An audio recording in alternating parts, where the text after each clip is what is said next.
The wake up call, Ty Cooper, First King James, A.R. Shaw, Romeo International, in Cat.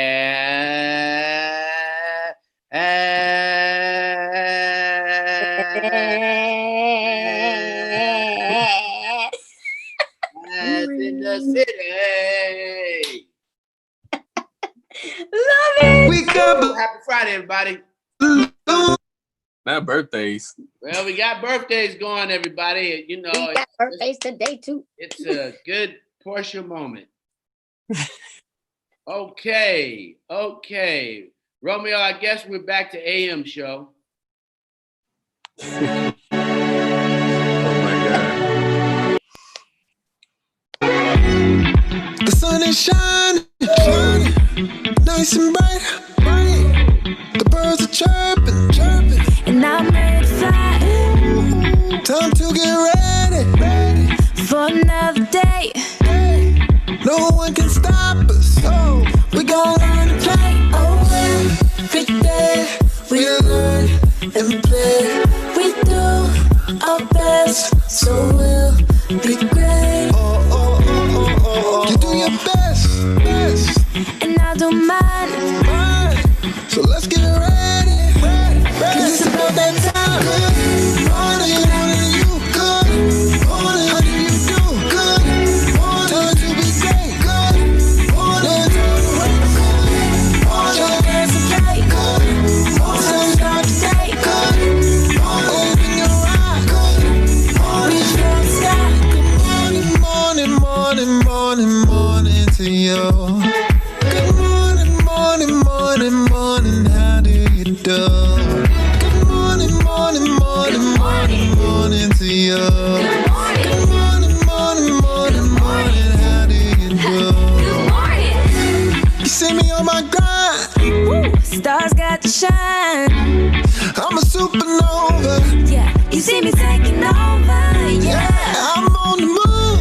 I got a way to stride to it. So let me hear you say, every day we go. Hey. All right, it's rolling out AM. Wake up call. Wake up, everybody. It is your turn to be great. That's what it is. That's what it is with Romeo International, A.R. Shaw, and of course, Ty Cooper.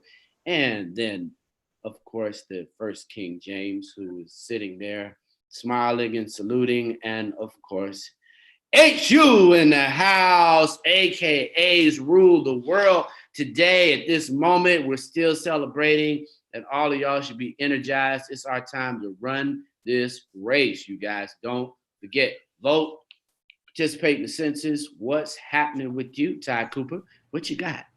Not much. I'm excited. I know the birthday you got a song whole came lot, on. Ty. I mean, I don't even know about nothing much. You always got a whole lot of beautiful things going on there. These new eyes I'm talking about. I'm excited about everything today. We got some beauty stuff going on today. We just gonna wrap it. Wait a minute, Munson. Hold on now. You got what is that? Is that a twitch? Or is that that's a twitch, y'all? Help me please. I love it. Welcome to my home. This is the only time that I see humans right here when you come to the screen. No humans allowed in the house. Just understand that. This is definitely stay in place. I know, right? You're not a member of this family. You cannot come in. How about that, Romeo? I'm 100% with you on that one, man. I laugh every day. I see somebody trying to debate wearing a mask. I'm sitting there like, if the world, Craig, the world, if the world ain't gave you a clue, there's nothing I can do for you at this point in time if the world ain't gave you a clue. So, hey, man, mask up and stay safe. Now, the mask is kind of like fried chicken, People are so in love with just keeping their face plain. We know fried chicken isn't that good for you, but people are just fighting this whole mask thing. They don't want to cover their face. They want to comply. Shouldn't eat a lot of fried chicken. They're not wearing a mask. I mean, it's just a fact. People don't want to exercise. You need to exercise, right, Cass? Definitely. Yeah, and but Not people right don't now. want to do that. So I mean, we can't be surprised by denial. You know, Biden says it'll save 40,000 lives, and people don't care. It ain't my life you saved, and everybody is into They me. don't care. You can apparently you're right, because you can, like a Mirror's report, you can take a whole picture of a school get suspended because you decided that you wanted to protect yourself. Like, hey man, the world's We should upside. do a mass fashion show. We should do a mass fashion show. I Ty. think Cassidy should get all the mask creators and all the mask brands and bring all the guys that have done cool masks and bring them on the show. I mean, I that mean, would be great. Just the definitely whole make that mask happen. up, creative design, and then obviously Black Lives Matters. You should do a whole T-shirt show, Romeo, where you involve, at least 20 T-shirt guys from around the country, you and Cass, to just have a wonderful time showcasing, people who got positivity out there. So I think we should do a whole show on design and dialogue, and then, you could do a whole makeup show. So I'm with it. Whatever it takes to get our community, because I'm good on the white kids in schools. I'm just worried about these black babies in their schools too. You've got whole school districts where people don't have internet, and internet should be right. Cass, report. Speaking of reports, Cass, do you have anything special in your report today? Have some exciting news. Definitely some things to update you guys on. Starting off with LeBron, he's always stepping up to the plate.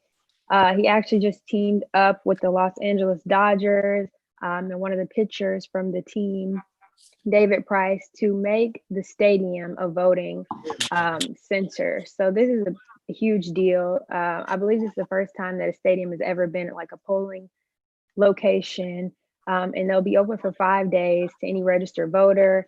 They'll offer free parking. So this is, great. It's through an organization that he works with, the National Coalition of More Than a Vote. So this is definitely cool. Shout out to LeBron, because he's always, doing it for the people, creating opportunities. So I thought that was important to share as we keep talking about voting in the election. Yeah, we definitely need more ideas like that.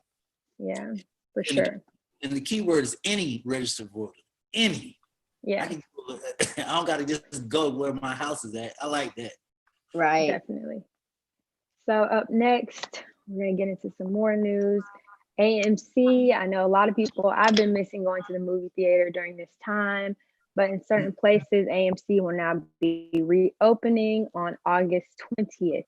And it's crazy because they're actually going to be reopening with 15-cent tickets for movies, which is unheard of. I mean, you can go to the movies for 15 cents when typically these tickets are like, I think $12, $15 maybe. So starting on August 20th, they'll be reopening some of their theaters in certain places. So this is exciting. They're going to be implementing some new safety and health measures to keep moviegoers safe. With the coronavirus, they'll be requiring all guests to wear masks. They'll be lowering theater capacity and upgrading their ventilation systems. So if you feel comfortable, they're expected to open 2/3 of their more than 600 theaters by September 3rd. And over 100 will be opening August 20th. So definitely check your local area based on, the mandates to see if you'll be able to head to the movies if you feel comfortable. All Portia broke dudes, here's y'all chance, man. Get it in, man. Get it in there. No excuse. Go ahead and get that 15-cent Corona ticket.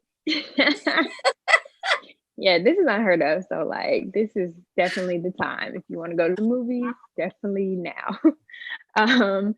So next we have some big news from Nike. As they continue to celebrate Kobe Bryant's legacy, they actually announced a Mamba Week, starting Sunday, August 23rd, which would have been Kobe Bryant's birthday. So this is, a big deal. They're actually releasing some apparel, some shoes, as well as a limited edition jersey throughout this week span. So they're dropping a couple of different pairs of shoes that are part of his Kobe V Protro release. So this is exciting, a limited edition jersey. So I know this is going to sell out for sure. So if you're interested in this, definitely follow this on Nike, some dope shoes, if we can pull them up. It's a couple of different colorways and stuff from, Kobe and his collection. So this is exciting. Definitely you want to keep, honoring Kobe and his legacy and everything. So shout out to Nike. For birthdays today, we have some big birthdays today. Yeah, it is Halle Berry's birthday. It is Magic Johnson's birthday, and Marsai Martin from Blackish. She's doing incredible things, young lady. She's 16 today. Magic Johnson turned 61, and Halle Berry is 54 years old today. So shout out to them. Wishing them happy birthday. Yeah. We got balloons, yeah. The cake is on the way.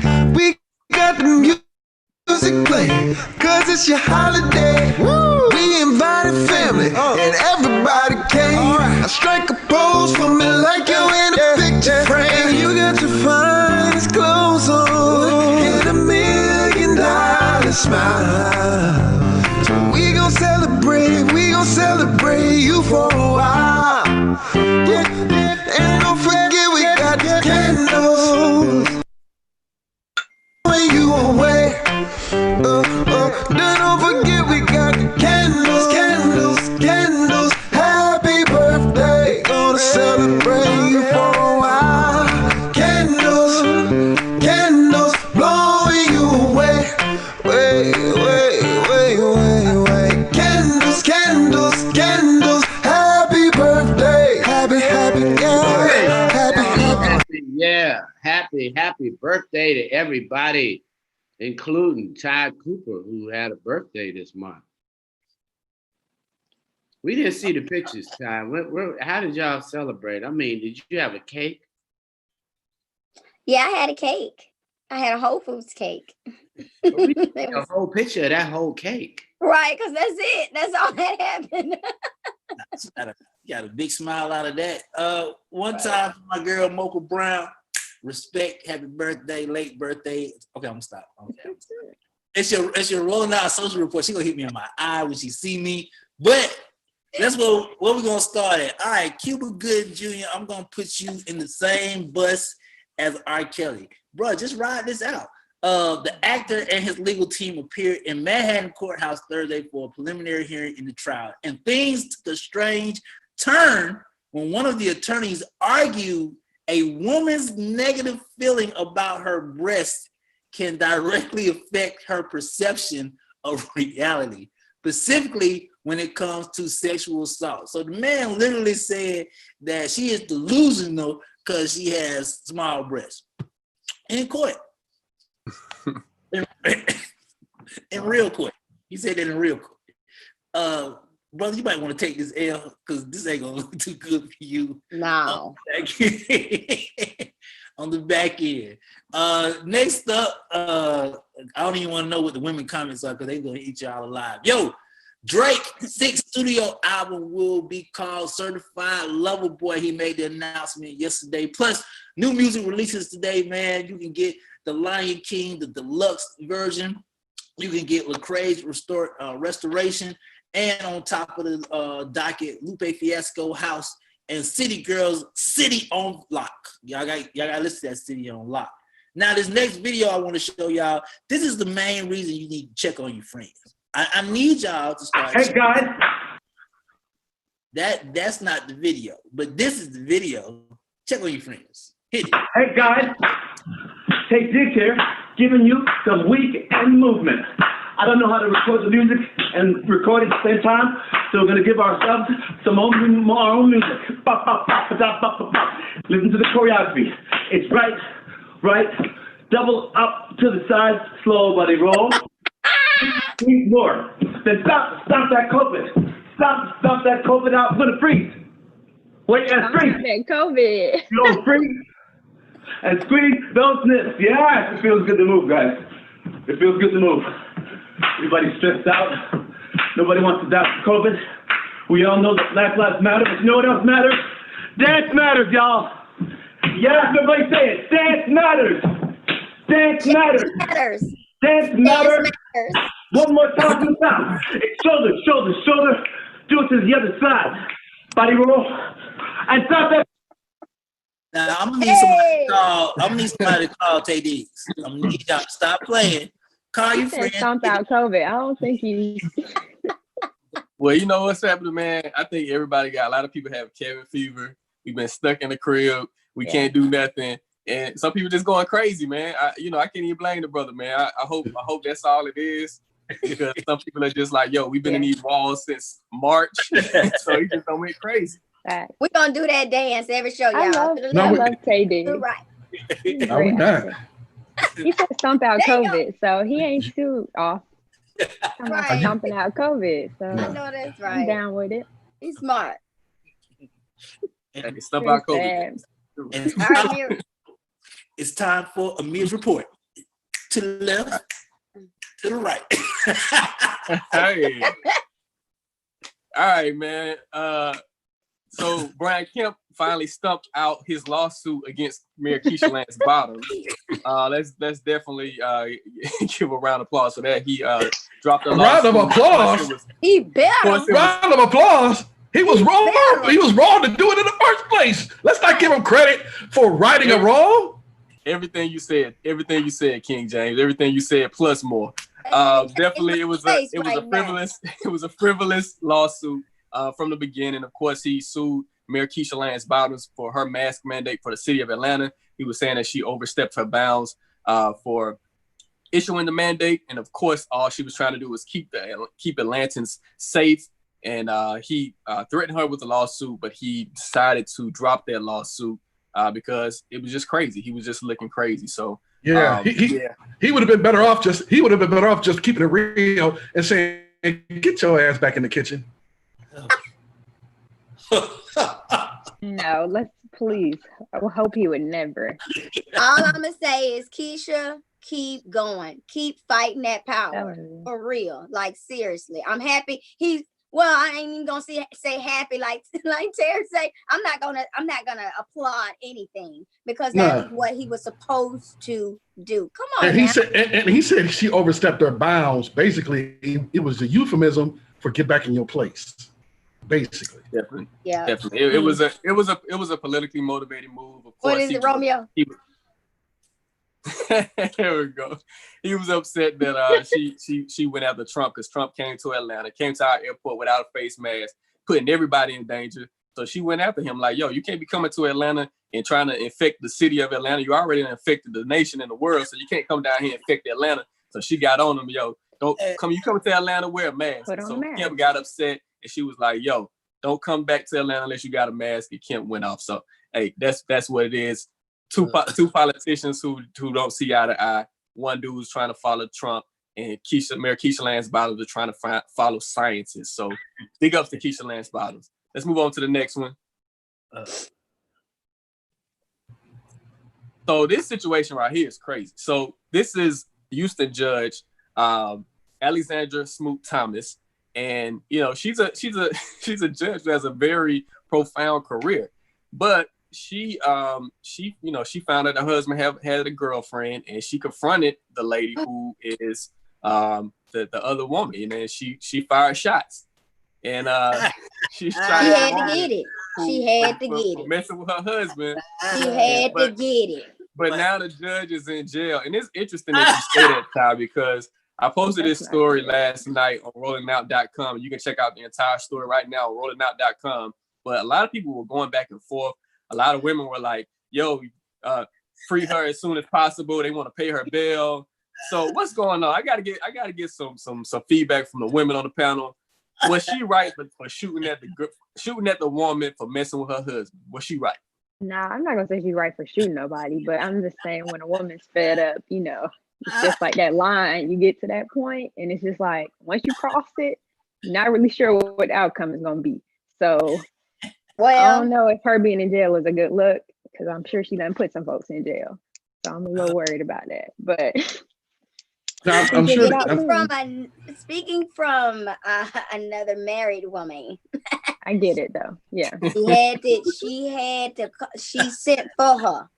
And she came back out. All I need to know is if she went after the husband too, though. Like, did she shoot Okay, now I need you next because at the end of the day, it's going down.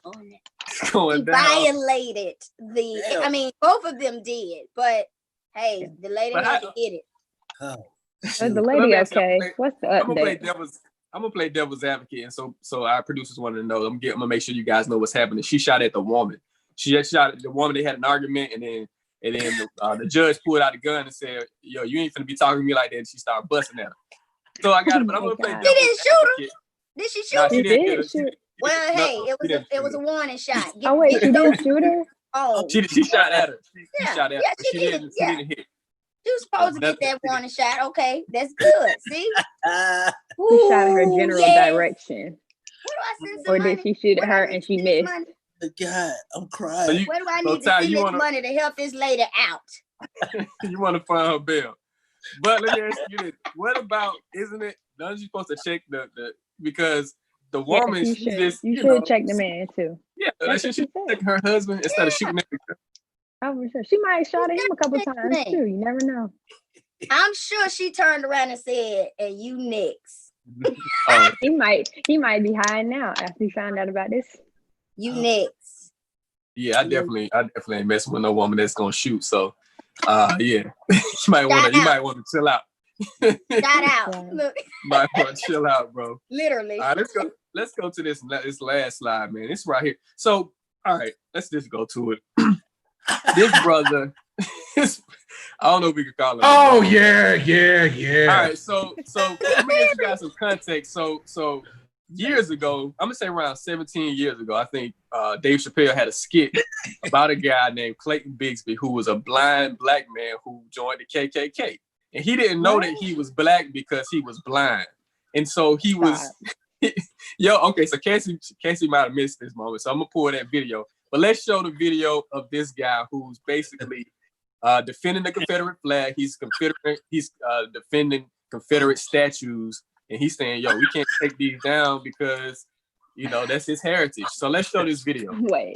Do we have to? Hey, man, Wait. Yeah, we have to show this. Hey, play that. This is comedy for the morning. Stand for justice as our courthouses do. But Save Your Names Alabama has some opposition from about 24 members and supporters of the Sons of Confederate Veterans. Regardless how the next person feel, I'm not gonna take my flag down. If I got anything to do with it, ain't no monument gonna come down. Daniel Sims says he was adopted as a child. My whole family's white. Went to all white school, grew up in an all white neighborhood. My grandfather was white, and he was the main one that fought in this war here. And he's taught me everything I know. He explains how he'd feel if the statues and flag were relocated. It may make my blood boil if they just come up here and feel like they can just tear it down.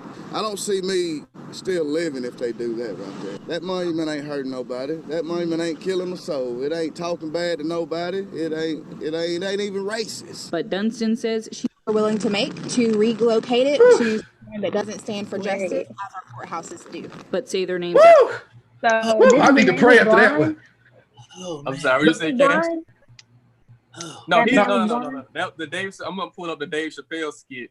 Oh. But no, this brother's not blind. He No, was raised in the White House. He's being racially brainwashed. Right. That's how blind he is. Metaphorically blind. Goodness gracious. Oh, man. I mean, did you hear the way he talked? He actually talked like that? Man. Yeah, he from Alabama. I get it, but I was like, golly, he had to say Alabama, didn't he? Dang it. Dang. He's brainwashed. Y'all know what that reminds me of? The movie Get Out. I was about to say. I'm going to give a better sunk in example. place. Y'all hope so. Okay, so I want to get, I guess, your thoughts on. We want to get this guy. I'm gonna try to get this guy on the show. No. Yeah, we want to get him on the show because we want to. This one. Yeah, we want to get him on the show. So what do you guys think about his stance? Just a black guy who embraces the Confederate flag. Do you think it's just Ty? I'm gonna start with Ty. Ty, you're from that area, being in Pensacola. That's a lot of people consider Pensacola like an extension of Alabama. It is. So let's just you being from that area, what are your thoughts on this whole thing? I'm saddened, but it's not surprising because, like Terry said, I mean, Pensacola, Florida. I was actually born in Mobile, Alabama, and I was raised partially in Pensacola and Mobile, Alabama. And that's just the way, unfortunately, a lot of people think, and the fact that he was raised by a white family. I mean, there's some loyalty I can see from him that he's trying to portray, but there's brainwashing that's going on too, y'all. I mean, you go back to Alabama, there's still lynchings and stuff like that that's happening. So yeah, I mean, it's sad. I wish I could just, So I'll throw you a split, Ty. I'll throw you a split. So there was a social debate going on because some of the black football players at, I think it was Mississippi State, I think their flag is the Confederate flag, the football team, right? So some of the players of the past who played under that, under that logo, that team flag, whatever, they were kind of torn because they knew the flag needed to go away. But I represented this flag for my 5 years, and in college. So it's kind of like they were having disparities. Now this dude right here I agree with you, he's way lost. But then I don't want to take away what anybody feels about, however they feel about their position in life, right or wrong. But if it offends or affects the majority, then it's a problem, right? I don't want to take away what people feel about that flag. Hey, you grew up under that flag, cool, great, wonderful, go live your life. But the majority is saying it affected me in this type of form of fashion. So I think 50-50. I think that's great. And I am, I got an echo. Yeah. Yeah. Okay. I'm just saying, King James. I'm just saying you can't take away from what the other person who grew up under that flag. Like that's how they grew up under. How they don't really know because they grew up under that. You see what I'm saying? It's kind of. But yeah, the thing is this though. It's like I think it's. The thing about the Confederate argument is like, they lost the war. So basically, these are treasonous. These people don't even deserve to be in America. Actually, like they should be banned from the whole country because they went against the country. So they, they don't even. Their argument is really flawed because you have a section of people who wanted to continue slavery. If the Confederates had won, Black people may still be in slavery to this day. And so, go ahead, Terry. No, I'm sorry. And I don't think that we ever celebrate second place in this country. Not in sports, not in presidential politics, not in politics. We don't celebrate losers. They lost. So fall back, step aside, and take the statues down. Now, I disagree with Romeo. That man is a problem because it's based on a true story. What happened in Django with Samuel L. Jackson's character. He is that character. Yeah. Right. And so basically he would turn in people like people turned in Nate Turner, Denmark Vesey, Gabriel Prosser, the slave breakers, the people who were trying to get away from slavery. There were Black people like him who turned them in and got them killed. So yes, he does matter. Don't forget your favorite Malcolm X, Terry. I'm saying he can't be at fault for how he was raised. I didn't say he went wrong. I'm saying he can't be at fault if he was taught that from youth to. There's like a time when you come into you got self-education. Yeah. So I want to play this Black video man in America. before we move on. Let's play this white. video so we can have some context of what we were saying as far as Chappelle. Getting to Mr. Bixby was an odyssey in itself, riddled with backcountry hollows, shifty go-betweens, and palpable danger. Excuse me. Not sure we're in the right place. We're looking for Clayton Bigsby. No further, fella. You found me. Clayton Bigsby, the author? What, you don't think I can write them books? Just because I'm blind don't mean I'm dumb. How could this have happened? A black white supremacist. Our search for answers led us here to the Wexler Home for the Blind, where Mr. Bigsby spent the first 19 years of his life. Just stop it. Stop with it. homes. Stop it. I need to go I watch think the the whole ultimate thing. thing here, y'all, that everybody is so passionate about, but the thing that we need to focus on right now is the gap. And the gap is education. So maybe we do need to invite him on to the show, because even with those students at Mississippi State, everybody know they're not teaching Black history at Mississippi State. Come on now.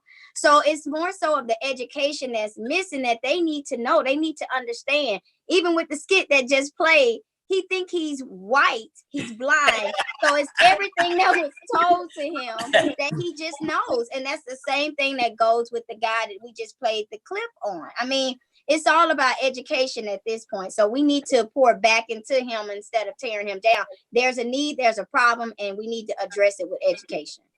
Well, I will say being blind is a little bit different. I can almost excuse you a little bit more, because if no one ever told you you were Black, if your parents didn't tell you you were Black, And that's I can see that. But if you're a Black man, you can look at your skin every day and see I'm Black.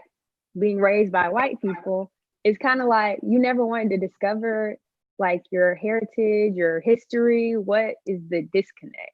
So I think it's a little weird that he is around here holding up a Confederate flag, talking about it's not affecting But people. maybe it was never Black people in his life to pour into him. So he only knows what he knows. But then I'm like, you mentioned this, Ty. There's definitely places in Alabama where there are still segregated proms. There's still segregated, events and things like that. So I'm like, did you not experience that? Did you try to? I don't know, because I thought if you try to attend a white prom, it's like they're gonna obviously tell you you're Black, regardless of if you were raised by white parents. Right. Yeah. I'm gonna ride with Ty. I think me and Ty agreeing. Oh Lord. Oh, Lord. I agree with Ty. I think Romeo, but we need to really look at the whole idea. The Confederate flag was definitely a tool to actually let you know that you could be lynched. Yeah, we know that. It's not even about whether they won, whether they lost. It literally could signal, if you're going in a town and all of a sudden you start seeing those flags, that you will be killed. Your rights will be taken. It's not even, I don't even play that. Like Terry gives you a pass on the whole idea they lost. No, they were murderers. Not only did they enslave, they murdered people. They lynched people. So we need to really be serious about this history as it relates in this moment. George Floyd has happened.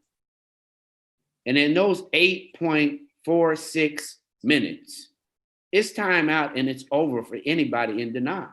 That's the reality. I don't care what your training is. When you can't see the abuse that Black people are going over, and you're standing with people literally who are all for us being killed, that means Sandra Bland just driving in the wrong area with those flags up. Your life's at risk. You start seeing them flags, Romeo, you can know your life's at risk. And so he has chosen to be with the group of people who will kill and destroy Black people because that's their right. And you're absolutely for white privilege. There is no pass. There's no, you're not educated. I'm with Cat. He existed. I'm hold on. I'm about to throw something at you and Cass. I'm not even gonna add Cass, but I'm gonna throw something at you that Ty just brought up as far as education. Everybody on this panel right now, if you can remember high school and if you can remember them teaching you about the Confederate flag, nothing within that, we're talking about education, nothing within that study said anything about the flag being wrong. Only thing they talked about was what the war was about and what they fought for. So if the educational gap, as Ty said, people don't know. Like I can honestly tell you there's no high school student right now who knows what that flag stands for. I will put money that no high school student right now knows what that flag stands for because it's not being taught. So if it's not being taught and they get to a college level or an adult level and they don't know, I can't fault them for not knowing. It's not taught. Yeah, personal education, Amir, you're right. You got to take the time to learn on yourself. But like Ty said, if they don't have Black people around them, if it's not their community standings, they don't know. So I can't fault them for not knowing. I just got to brush them off my shoulder and keep moving. Do you remember that? You remember them being taught in high school, AR? Tell me. You remember? All right, so So I'm gonna give you a little story. So when I was in 8th grade, and so when I was in 8th grade, our Georgia history books had the Confederate flag on it. And so I got in an argument with the teacher, like you're right. A lot of my classmates didn't really know what it was about. They didn't know anything. And I got in an argument with my teacher because I'm like, why are we reading this book that have the state flag on it? And she was like, she's like, yeah, well, you got to read this. But me and her got in a big thing. They called my parents. It was just a big thing because I was like, why are we reading out of a book with a Confederate flag on the cover of the book? And like they were looking at me like everybody was looking at me like I was crazy because I'm like I'm like, yo, what is this? But you're right, like from a state, even for it's sanctioned from the state, and I'm gonna go even further. They're gonna have a march tomorrow at Stone Mountain with the a whole bunch of Confederate individuals who support the Confederate flag and Confederate statues. They're gonna have a march at Stone Mountain, but they're gonna be protected by the state. And I'm just like, yo, if Al Qaeda came and they were like, yo, we're gonna march, do you think Al Qaeda can get a pass to march in America? So it's like it's so weird because these people are terrorists. They're American terrorists. And why are you allowing terrorists to have statues? Why are you allowing terrorists to have monuments? Why are you supporting terrorists? Because what they did was an act of terrorism to a group of people. And until the state and until states and the nation really take just disavow of it, it's going to continue. And it doesn't help that the current administration wants to continue saying that there's an issue with knocking down the statues. So my thing is that from a state level, it should be changed because these guys are terrorists.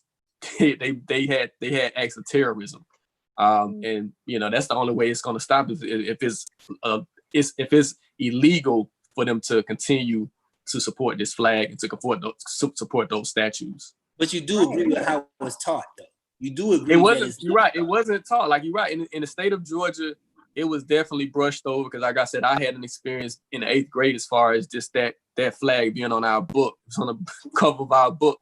So it's just like, if you what are you telling Black kids if you making them learn out of a book with a Confederate flag on it? And this is the state of Georgia. So it's like, and if you spoke up, you will beat up. I mean, I came from that area, so you could not. It's like, shut up. If I was Amir and I was talking about that Confederate flag on my book, I would have been suspended. I would have been put out of class as disruptive, and so you were ostracized. So yeah. All right, Facebook, you're rolling out. YouTube, Twitter, you're watching Rolling Out AM, the wake up call. Let us know what you think. Should we continue and should brothers be able to side with the Confederacy? Do we want these monuments to stay up? Let us know what you think. Clearly, Romeo still wants to give them a pass if they haven't been educated, so they get it. Romeo is pro-Confederate if you haven't been educated. Lies, Munson, lies. You said it right. Thank you, Ty. We just want to make sure they get a pass if you haven't been educated and gone to the class. Wow.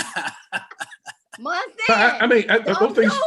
Yeah. Don't do it. That's not what we said. Look at you, got a whole support system over there from Alabama, Romeo. See, Romeo, I got you, man. I know you weren't endorsing the Confederacy. I know. Thank you, King James. You need to be thanking Ty. She came to your rescue first, Romeo. No, we team Ty. Me and Ty. It's Ty Romeo Day. That's what we is. Jesus. Shout out to everybody on Facebook checking in, man. We appreciate y'all. Sean McCoy, Iris Baker. We see you, Iris. We see you, Desiree. We see everybody, man. We appreciate y'all this morning, man. You wrong for that, Munson. Iris Baker said you wrong for that, Munson. Tell him, Iris. I got a message on Friday. I don't want to give any of our culture. If we ain't gonna study our culture, we ain't getting no passes. This is that moment for everybody to break out your books, educate your children. We not for that, Iris. We're not even thinking. I can tease Romeo. I love him. That he can handle this. This ain't really. I'm just saying. But at the end of the day, this is an example of why you should turn off the TV and turn off some of that TikTok and get your children to understand what Black is, what these things that they aren't being told, so we can have Black education, play Black learning games. Just take this moment while no one can go out and hang out and hug a book. Hug a book.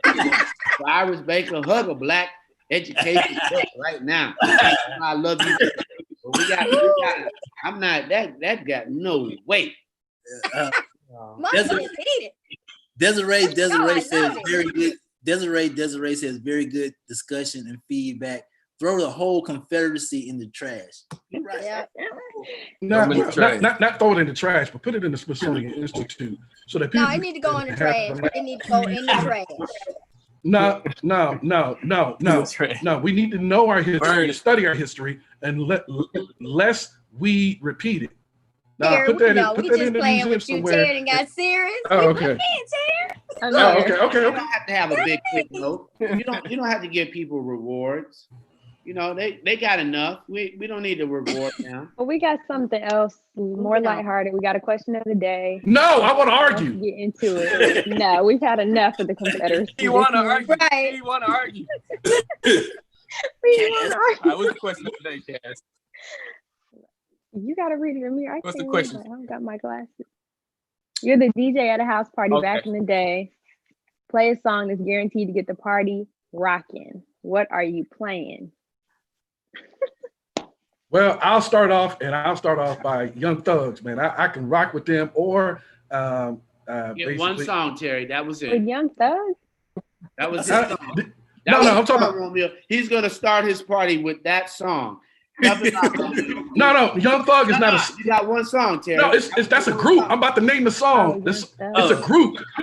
Young Thugs. You know what I'm saying? I forgot the name of it. Go ahead. Oh, boy. Oh, you mean? I know what Terry mean. Terry, you mean Bone Thugs? Bone Thugs. No. Oh, so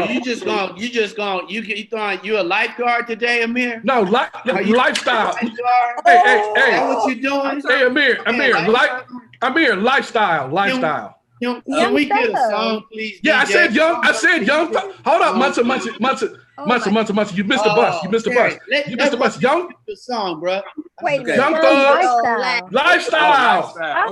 Have you heard that song? Do you know what the group Young Thugs is, Munson? Lifestyle. It's Young Thug. One person. It's Young Thug and Rich Homie Quan. You can't clean it up. I love that song though. That's definitely a jam. I like it. So I start the song with that. All right, Romeo, you next. We was going even further back in the day. We getting into He was lost for a minute. He couldn't pull it up on his computer fast enough.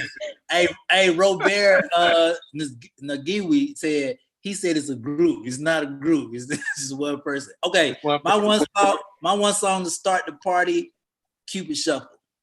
Line dances, they always get Cupid Shuffle is my one. I'm gonna go old school. I gotta give a shout out to my father. Raised me on Earth, Wind, and Fire. I gotta come in that thing with Boogie Wonderland. How can you can you dance to that? Yeah, Boogie Wonderland. Yeah. I like that time. Hey, I like that time. I'm with you. All right, Cass. Amir, don't go to your playlist, Cass. Go to your mind. Don't go to your playlist, Cass. I'm going to my playlist. Don't go to a playlist. Don't go to no playlist. I can't think of the song's name. Come on, just go to a goat. I mean, you can just go to a goat. You can't remember the song. Well, Terry just brought it like real soon, and I was like, I thought it was going back in the day. Do you know the song? How does the song go? What? You said you couldn't think of the song. No. She said. No. I was too up to date. Yeah, he was up to date, and I was like, what song today? You can sing it. It could be any era though. I don't know. Well, how about T.I.? It ain't about the money. A lifeguard today? You're a lifeguard too? Come on, Munson. Jeez.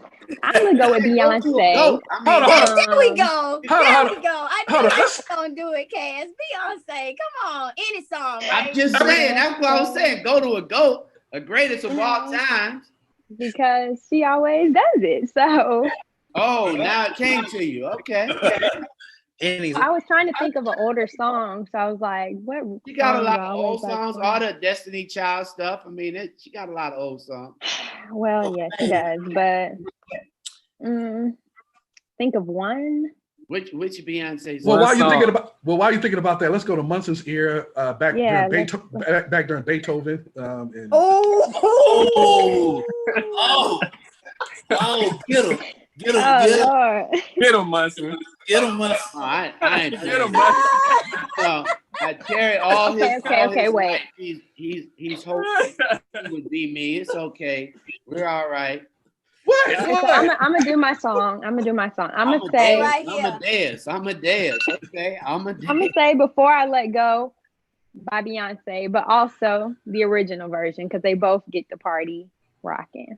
I thought you were gonna go to Savage. You know, I just thought you were surely gonna go back to Savage right then. I mean, I like the Before I Let Go like dance better because it's just like family reunion. Oh, somebody said Atomic Dog. Oh yeah. Oh yeah, classic. The GOAT. Hey, you gotta believe nobody did Michael Jackson. Whoever said Atomic Dog used to dance at house parties in the dark. Whoever said Atomic Dog. That's the only way. Yeah, they definitely right. Atomic Dog, Flashlight. Q's, what's up? They was at a Q party. What about? If you, all right, I'm gonna give y'all my song, man. All right, go ahead. I'm gonna go with Juvie, Back That Ass Up. That song does something to every woman in the world. When he says for the 99 and the 2000, right. I don't care if she's I don't know. I don't care if with his Snoop Dogg and your boy with the Neptunes, drop it like it's hot. Your people get out like there. it's hot. Drop it like it's hot. Hey, if you listen to Atomic Dog, you used to go to Q parties. Somebody trying to tell on themselves. That's the only time they play. Okay. That's the only time they play. That's for sure. At least they're gonna have a good time, you know. Hey, Brandy, what's your song back in the day to get the party started? Brandy, welcome. My song, I mean, I'm feeling the Juvenile, but the 99 and the 2000. I mean, but I just gotta go with my anthem. My anthem is "Wipe Me Down." I'm a Wipe little Me Down. VIP. Listen, that's some Negro spiritual. That's some Negro spiritual. Listen, that's the whole song about faith. Wipe it out. Wipe it out. Brandy was at a Kappa party. I threw the parties. I'm a Delta. So listen, we threw the coldest parties at Ohio State. Listen. Oh! Listen. I got nothing but Greek love. I got nothing but Greek love. It's all Greek love over here. All Greek love. And she's a Buckeye. Oh my God. OHIO. Oh my God. Oh. He said she threw the party. He's hemorrhaging. Don't worry about Terry. He's Listen, hemorrhaging right now. we threw the parties. Listen, we were the party. Listen, we threw the party. We got it done. Epsilon chapter at Ohio State. Yeah, so I pledged there 17 years ago. So yeah, I've been a Delta for 17 years. Yes. Man, and Brandy, you came on strong this morning, bringing us. Wipe me listen, ain't no other way to come on now. If you're gonna come on, you gotta come with it. Don't jump in with it. Don't play with it. Just come with it. Right. Okay. Well, good morning. Oh, go ahead, Cass. Go ahead, Romeo. I was gonna say the same thing you were. Okay, then me and Cass. Good morning. Welcome to the Rolling Out AM to Wake Up. Ty Cooper, Cass. I don't know where Amir went, and you were glad that you here hanging out with us this morning since you already got right. Nah, good. Well, we want to ask you, aside from listening to Wipe Me Down on your playlist, what have you been doing to stay sane during this pandemic, during COVID? I know you're a very active person. You know what? I feel like I'm one of those people who's been thriving in the pandemic. You know, I feel like the pandemic has been a good thing for me. You know, it's given me an opportunity to slow down, you know, at the beginning to really get quiet, to really go in and start reading and studying like I knew I was supposed to do anyway. I launched a new class during the COVID, Freedom School, because we getting women free from the stuff that's got them chained up in bondage, you know. So I teach spiritual resistance. You know, I teach you how to break free from the stuff that you can't see. So So yeah, so I've been good. I mean, I still drink my water, mind my business, you know what I'm saying? Get my coconut oil. You just came on with it all this morning. I mean, you jumped into one conversation. We were just talking about some people who they need to break free, from what they've been taught all their lives. So we definitely want you to talk a little bit more about that, because we were talking about a Black man, supporting the Confederacy, and he was raised by a white family. He was adopted. So we definitely were talking about self-education and kind of learning about your roots so that you could, have an opinion on your own. So definitely elaborate on that, because a lot of people need to break free from a lot of things that are weighing them down. I mean, the first thing I think that, one, we can't even get on the Black man holding up the Confederate flag right now. I don't even know if I got enough. I think y'all got me up here for 15 minutes. I'm already 5 minutes in. So that is a whole post-traumatic slave syndrome conversation. We can go on to Dr. Joy DeGruy on that one and let you understand what the real with that post-traumatic slave syndrome is real. So we just gonna go ahead and say that. But get at a good 5 seconds. That's all I'm gonna get at one. But breaking free, I think is so much to understand about, that freedom is an inside job. That the strongholds, the bondage that we have been that put on us from religion to society to cultural norms to how we're supposed to be as Black women, how we're supposed to show up. In my book, I'll take off the mask in the second chapter of my book, because until you take off the mask and stop showing up as the imposter you, the fake you, the fraudulent you, you're never gonna walk in the true power that God has for you. God has designed us to be free. It's our birthright to be free. But what has kept us in bondage is all the stuff that people then told us. We've been limited by other people's limiting beliefs. And so I'm not gonna fall into your limited beliefs about how I'm supposed to live and how I'm supposed to show up. My job is to break free so that I can unleash love on the world, that when you see me, you see God as a demonstrator of God. I'm supposed to live my life in such a way that you see me as a demonstrator of God. See, I don't have to tell you how I've been living. I just show you by how I show up. I don't have to keep telling you what I've been doing, because the proof is going to be in the pudding when I show up. And so when we talk about getting free, man, we got to free ourselves. You got to free your mind. The great prophetess in vogue. I mean, look, the prophetess was prophesying in 92 saying, free your mind so the rest can follow. Listen, if you ain't freeing your mind, nothing else is going to matter. Nothing else is going to matter. Brandy, I got one question. Do I say I'm good? gonna lay my forehead right here on this screen. I'm gonna touch it right now. It's glory. I stay greasy, so I got some oil on there. Ho. Oh, right. I was about to pass around a plate. I got lost for 2 seconds. Just anoint this head right here, because it's all over you. We can see it even when you started the call. One thing I really loved about what you said when Cass, she touched on thriving and well, actually how we're doing in the pandemic and how you were doing in the pandemic. And I'm one of the ones that was caught up. I'm thriving too, but I felt bad about thriving. No. I was like, I shouldn't say it because everybody else isn't, and they're losing their jobs and they're doing this and they're doing it. But you just ministered to me on a whole nother level to say, no, it is okay for you to speak your truth. It is okay for you to say, because that energy passes. How are you doing that with other people like myself, where now you've ministered to me to say, speak your truth? Man, how do we know God is real unless we show people? How we gonna know God is real unless I got something that I've been through that you done brought me through that I got the receipts on? Like, how I gotta be able to tell you that God is real. You know what I'm saying? I gotta be able to tell you, but how I'm gonna tell you if God ain't proven himself real in my life? So why I'm gonna sit up here and fake and flex that the spirit ain't moving? Why I'm gonna sit up here in front like God ain't moving some stuff around on my behalf? Why am I gonna sit up here and act like, no, I ain't really got it like that? No, I got it like that. And I want you to see that you can have it like that too. But you gotta have some faith. You got to have a belief system. You got to have to understand that there's a power within you. And if you don't understand the powers within you, you're going to keep praying out there all far away. You're going to keep talking all distant and not understanding that God is everywhere you are. See, I'm not waiting on God. God's waiting on me. Oh, shit. I mean, excuse me. Oh, boy, Lord. that's okay. I like Trap Church. Listen, I like cuss words. I like it. Listen, that means there's some fire up in there. There's some passion. Listen, because I got the cuss words that slip all the time. Listen. Me too, girl. I love Jesus, but I also like Jeezy.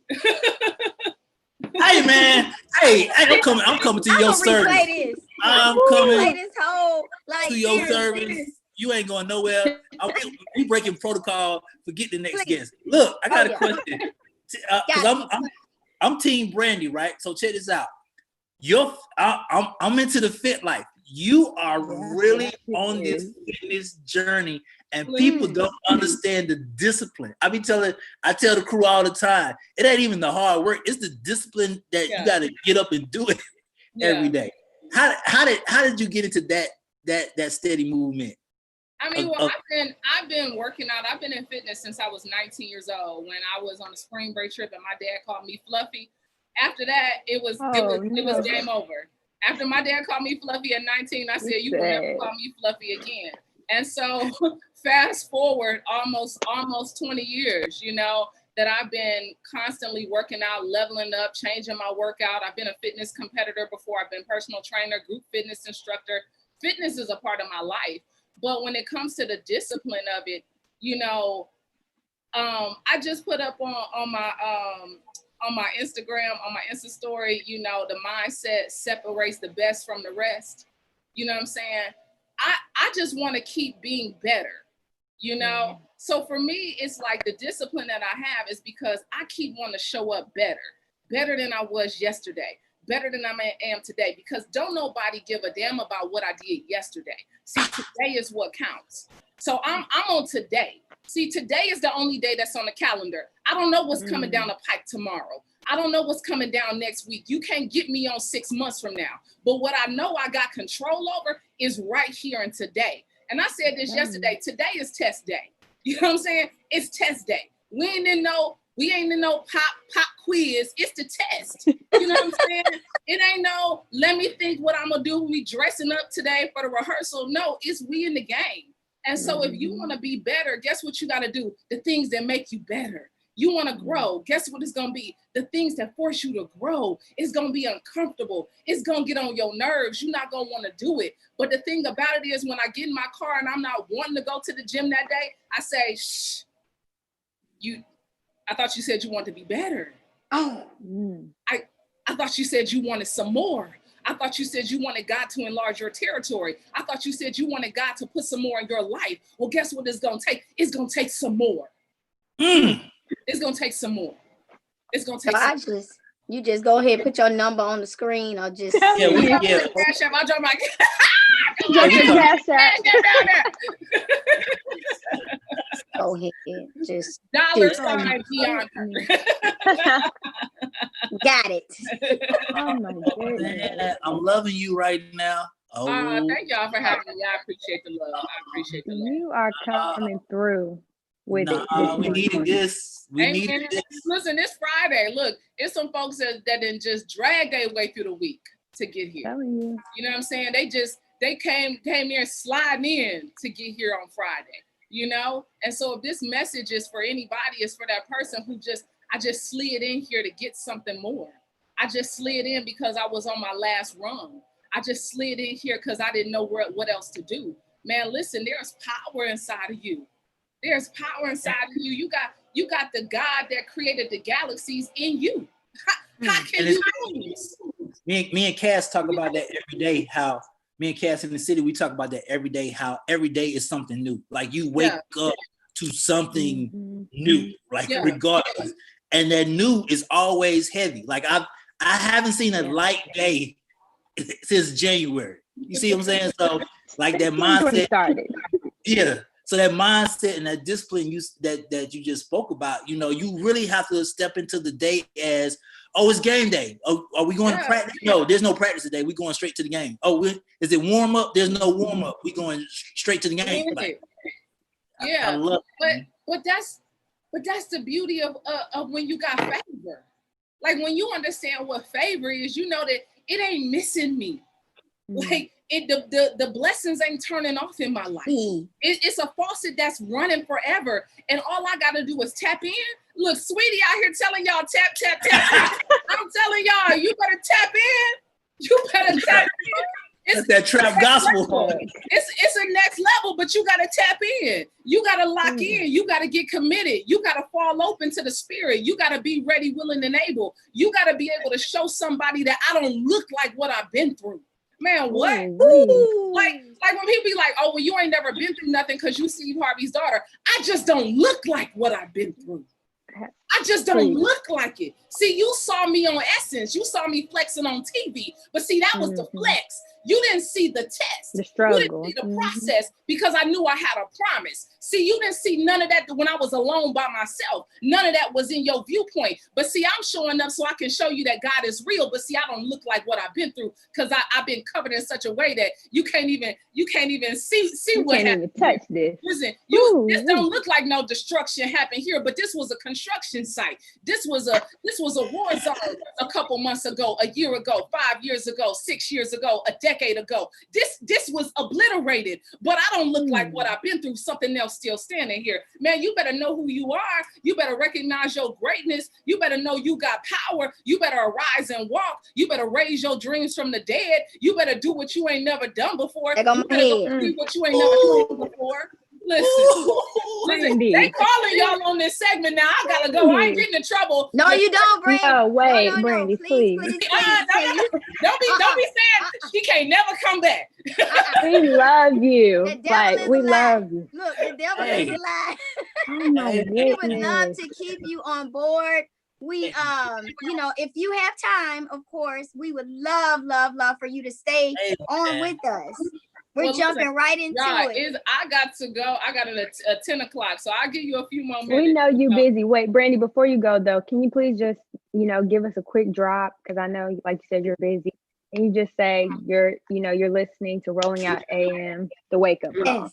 What's up? Hey, friends, it's your girl, Brandy Harvey. You are listening to Rolling Out AM. Man, go be great today. It's your day. Yes. Thank you so much. You have just, look, you done got with us. And I'm going to replay this. Look. Come on now. All right, y'all. I love We're y'all. Thank so y'all for having me. Thank you so much. All right, Take baby. care. Hey, man. Woo! I needed that. Hey, man. She came on with it all. She was with us when we started, talking about some music. And then she dropped some jams. Hey, man. Wow. She was so authentically herself. I feel super. No, she's anointed. There's no doubt she's anointed. Yeah. Terry, I know you was back there listening. Oh yeah, for sure. Oh yeah, Brandy, she killed it. She killed it. Oh my gosh, I love it. So we're gonna jump right into our next segment, talking pretty with Miss Jessica. Hey. Hello, y'all. Look, I had to grab my church fan. When I was in my bathroom shouting, baby. Like this. Girl. Like.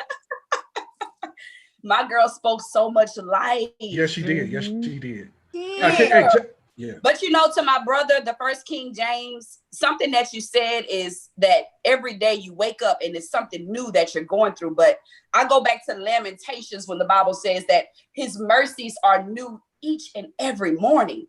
Every morning you wake up, it's new mercy, it's new grace, it's new favor for you. For that day, he's already set the way for you. So all we have to do, like my sister Brandy said, is just walk in it. Tap in, walk in it, trust in his plan, stay in his word. And it's. Are you trying to take us back up again? I mean, what are you doing? Listen. It's gonna be a continuation. Listen. It wouldn't be right if I didn't give all the glory and the honor and the praise to him first, to my Father. It wouldn't be right for me to come on here and flex like this is all about me and it's all about him. It wouldn't be right. I'm gonna teach y'all about the makeup. I got that. Right. So just we're gonna jump right in, but please tell our guests exactly who you are. You know, I love you. We met in New Orleans, and it's just been a connection ever since. So tell us about you. Tell us everything about what you got going on. Oh yeah, that's perfect. Okay, that's perfect. Okay, give me 1 second. Okay, what do I know? That's good? Yeah, okay. That's perfect. So you guys, my name is Jessica Haynes. I'm from Baton Rouge, Louisiana. Like Ty said, we met last year, almost exactly a year ago, maybe a little bit more, at Essence Fest. And literally, I was there doing makeup, ripping and running, and I ran into her and we just connected. But we didn't connect with just beauty. It was the spirit that was, I believe, that was on her that it just like connected me to. But however, I've been a makeup artist for 10 years. I've done movie makeup. I've done makeup for weddings, celebrities, clients. I mean, you name it. If somebody got a face and they need that beat, they calling me. I know, right? Love it. So let me see. I'm just trying to get my camera. My camera keeps falling, girl. If it ain't one thing, it's another with this. I know. Okay. It's all right. So I know you've been in the game for a while. You've worked with a lot of brands, you know, like the Crown Case, NYX, MAC. It has really bought you a whole lot of experience to the game. And so now you've had an opportunity to actually come out with your own makeup line and tutorials and classes. How are you juggling it all? Girl, like I'm just doing this is honest to God, this is how I do it. Every night I create a checklist of everything that I want to get done the day before. So today is Friday. I already have my checklist of what I need to have complete by tomorrow or next week or whatever it is. So I use the checklist method. So that has helped me. And also prayer, meditation, being gentle with myself, knowing that all things are working together for my good. So although all of these new ventures that I'm doing, because I have a makeup line that's launching this month, I have a clothing line that I just launched. Of course, you know, I started doing my tutorials when the pandemic started because I couldn't do face-to-face classes anymore. So I've had to kind of switch gears and kind of move it to the virtual. But, you know, through it all, you know, he's shown me exactly what I needed to do. All I had to do was just trust, you know, what God was doing. But man, it's just amazing to like really have so much that you want to do and, you know, to be praying and to be working and preparing and for this moment to finally come. It's just like, I have a cosmetic line. Like what? Right. And it was perfect timing because first of all, you really hadn't put the word out there about the launch. So not really. It must be a connection. Yes. So tell us more about this makeup line. I know we're gonna jump into it, everyone. So we're gonna do a live lipstick tutorial. Yes. I'm so excited. If you follow her, and just adjust your screen. That's perfect. That's perfect. Good. Okay. So hopefully you're gonna use some of those products or give us. Yeah. So the first product that I'm actually coming out with is my own glitter sets, and I actually have a set right here for you guys that I absolutely love, and I'm going to show it to you all. All right, so my first glitter set, it comes with 12 different rainbow glitters. Like, we're going to have a full line of makeup products, but I know that right now the trend is all about skin. It's all about the bronzy glam. It's all about the soft skin, but the girls are also experimenting more now with sparkle and glitter and pigments, and they want to look glamorous. So I'm coming out with a 12-pack set of different pigments, all ranging from colorful shades to more subtle everyday shades. For the everyday girl, we're coming out with our own brow products. I have my brow makeup class. Say it one more time. I said, show us. Let's see it. Okay. So this is my glitter set. This is one of the sets. This is the rainbow glitter set. Wow. This is going to be the first one that we're coming out with. And the cool thing about these sets, guys, I didn't want, no shade to anybody in the makeup game, but I wanted to formulate my own recipes. So this this first launch is literally coming from my home into your home. So like everything that's been just like going through my mind, like because you guys have to understand, I'm a makeup artist, so I know like what's missing in Sephora and what's missing in Ulta and what's missing in a lot of these stores. So I've taken the time to perfect my own recipes of what I feel that consumers need. Awesome. So let's jump right into the lipstick tutorial. Yes, I'm so excited. We don't have a lot of time, but I know. Oh, this is gonna be quick. I know your videos, and you like go straight to it. So let's jump right in. So you're going to grab a brown lip pencil. It can be any brown lip pencil. The one that I'm using is one that I got from a hair store. I'm going to be working with some drugstore products today because I do understand that a lot of you don't have access to like the mall and whatnot. So just any brown lip pencil. If you don't have a brown lip pencil, you can also use a brown eyeshadow, or you can use a brown cream contour stick. And what we're going to do, we're going to go ahead and outline the perimeter of our lips with this brown pencil. And what I like to do when I'm lining my lips, I like to smile and then line, just line the outside. Okay. Do you overline? I always wonder, do overline sometimes because my lips are a little bit uneven right here on the Cupid's bow and around the side. So I do overlining is perfectly okay. I need to overline because I got these little lips. Me too. I'm gonna pretend I'm a line. I don't have my girl. Look. Okay, I got that. All right. Okay. So let me do my other side. Let me look at the technique. Okay. Okay. Okay. So now we're going to go ahead and choose our nude lipstick. So your nude lipstick can be a nude lipstick that has a brown undertone or pink undertone or something that's just completely muted and neutral. And you're going to pop that lipstick in the middle, in between where you put that liner at. Okay, cool. All right. So you don't go above that. You do it on the bottom lip first, right? You can do bottom or top. Just naturally, I don't know. Naturally, I always do my bottom lip first. And blot. Blot, blot, blot. And blot, blot, like my lip color. Y'all looking so pretty. I love Mine is literally like my lip color. And then after that, you have an option. You can put some gloss on, or you can leave it as is. I like to add just a little tiny bit of gloss just right there in the middle. You can do a colored gloss, or you can do a clear gloss. It's completely up to you. Okay. Oh, I love that. It's a pop. Yes. It's neutral and it's so summer. Yes, it's perfect. And look, it only took like 2 minutes. Like that's something that you could just do like in the car if you need to just touch up. Line, lipstick, and gloss. That's it. And you can switch the colors. I love it. The pink is real light. Okay, so the contrast is it. That contrast is it. Yes. I love y'all so much. I had such a blast today. Thank you so much for inviting me, Ty. Absolutely. Y'all are watching Talking Pretty. We are at the Rolling Out AM Wake Up Call. Just if you don't mind, give us a quick drop and just say where you at so your followers can share, like, and post. Hi, everyone. It's your girl, Makeup by Jess. Make sure that you follow me on all my social medias, Instagram, Facebook, and YouTube if you want to learn how to do your makeup.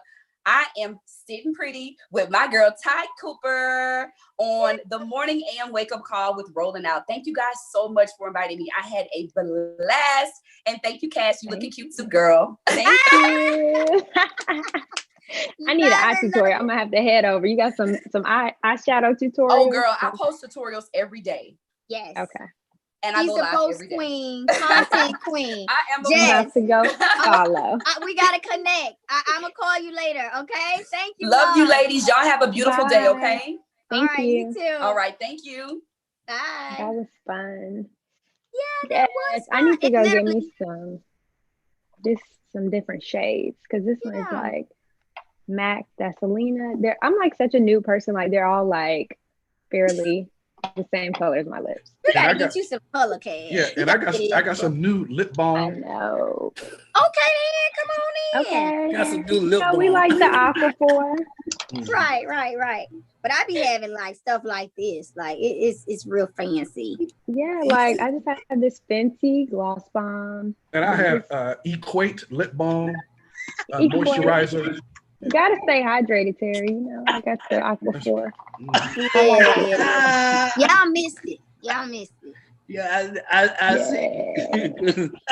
Man, yeah, I got that new lip balm. That's what I'm talking about. I like Just get it. in there. You know what? Black men will not be excluded. I'm gonna start that march.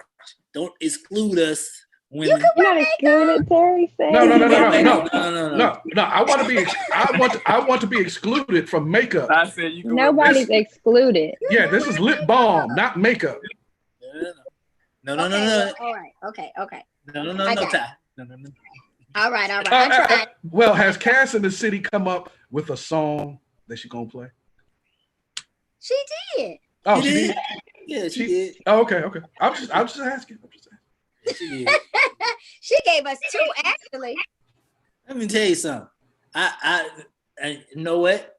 I'm not gonna speak for Ty Cassidy, but I'm gonna tell you right now, Brandy Harvey was gonna be on the entire show. I'm telling you right now. That energy she was giving, we was gonna keep her. Oh yeah. She just said she ain't had no time though, but I see why. She is on top of it. Love her energy. Love it. Love Absolutely. We have guests here. Yeah. We're gonna take a turn for a little bit of the serious. You know that we're going through some turbulent times in America in 2020, and some of the things that have played out have already been recorded by a young movie maker who was also a bishop and a minister in his church, and he also is the head of his own production studio, and so he wrote and stars in and executive produced the movie Negative Exposure. Welcome to the show, Bishop Eric Davis. And take yourself off mute, sir. All right. Good morning. Good morning, brother. How are y'all? Good. I know that you have some of your compatriots who were in the movie with you, and we just wanted to set the scene. We're talking about flipping the script. I've never seen a movie, faith-based movie like this, where you flip the script on society, where white people are the oppressed ones, and they're going through this type of turbulence where they have to experience the type of oppression, racism, and injustices that Black people have been historically have been having to deal with throughout the centuries. And so you made this movie called Negative Exposure. So introduce yourself to our audience and tell them what this movie is about. Okay, I'm getting a little bit of static, and I think you were telling me to introduce myself. But good morning. I'm Warren Davis, also known as Bishop Eric Davis, out of Columbia, South Carolina. Negative exposure. This is a concept that I came up with about 10 years ago, and it had the times had to catch up with the concept. You know, after the Trayvon Martin shooting and all that, and just dealing with a lot of things in my own city. The challenge was getting the other side to sympathize and empathize with, each side to see the other side. So the concept of negative exposure came up last year before the George Floyd shooting, man. But we started shooting in February, finished the week of the quarantine, and then like literally after we finished, we had the Ahmaud Arbery shooting, and then we went on to the George Floyd. So we knew this movie was hitting the right time. It's almost prophetic. But it does reverse society. It deals with a 21-year-old white guy by the name of Jason Gresham, who has this encounter with the police, not giving away too much of the movie, but all of society is flipped. Even BET in the movie is the WET network, White Entertainment Television. So society is totally flipped around, and it's interesting to see it from all the other sides. Let's see. And the fact that you incorporated this into your ministry, your overall ministry, and you're the head of your own production studio, made this movie and wrote it and conceptualized it. I was going to call it serendipity, but I guess we need to call it divinely inspired, because you had it a decade ago, this vision, and you completed it before the real explosion of what happened in terms of the national insurrection, in terms of what happened with the coronavirus and the pandemic, loss of unemployment, and all the turmoil that has hatched from it. So talk to us about what that feeling is like bringing this to the screen at this time when it's so timely? Well, you know, that's been the mantra and the direction of our church. We're normally a grassroots, socially conscious, outreach-oriented ministry. Has always been at the pulse of what's going on and trying to be ahead of it. So that's where the whole idea of trying to reach people where they are. It's a modern day parable. You know, that's what God did. That's what Christ did. You know, he gave parables, which was stories, which were scripts that when people could not understand the spiritual principles, he would give a parable. And that's what the story does. There are spiritual principles in it, but you have to deal with the issues. So like the typical faith film is kind of hallmarkish. You know, it doesn't deal with real darkness in society. It may deal with miracles or relationships, but it doesn't deal with social issues. So because we've been socially conscious, trying to bring folk together, it was prophetic, and, you know, I guess serendipitous too, in the sense that you have to bring people to a place. So that's what the movie does. It kind of leads us there. It shows us, A, where we are, B, where we need to go. So we're really excited about it. It's getting a lot of attention nationally and internationally. On the screen, you have one of our actors who's actually in Germany now, David Wawara, who played Officer Jefferson in the movie. He's so good that he, in my opinion, he beat out, I wanted Delroy Lindo for the role, but when I saw him, he was so good that we ended up picking him and flying him in from Austria to play that role. And then Rebecca D'Angelo plays Jay's mother. She's also on there too. But it's far-reaching. It's ahead of its time, and it's far-reaching, and we're excited about it. Okay, and thank you, David, for joining us from Germany. Could you tell us a little bit about your role and you know, how you prepared for it, sir? And take yourself off mute, please. Okay, so I play. You talking to me or one of them? No, I'm talking to David. David, cool. All right.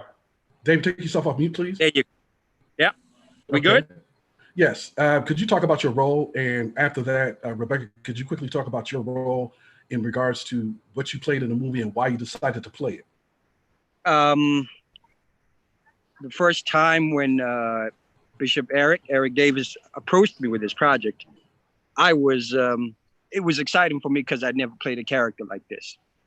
And he's a character that we see in so many facets, you know, police and brutality and all this kind of, he's actually a tormented man. He's actually a very disturbed man, but he takes it out on people that he feels are less powerful than he is.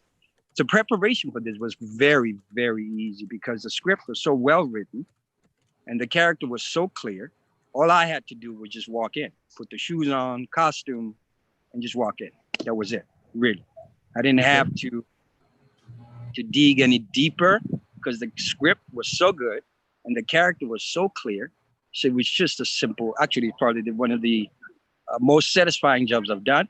Easy, I probably don't want to insult him and say it was easy, but it was really, really a character that just kind of spoke to me. Okay. Right. And Rebecca, welcome to the show, Rolling Out AM Wake Up Call. Thank you for appearing.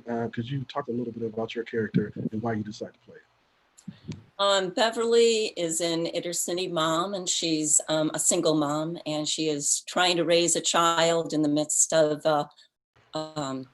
things where a lot of things are going down in the neighborhood. And I just feel like it was a really serendipitous role for me. I had lived in the inner city of New York City for 12 years.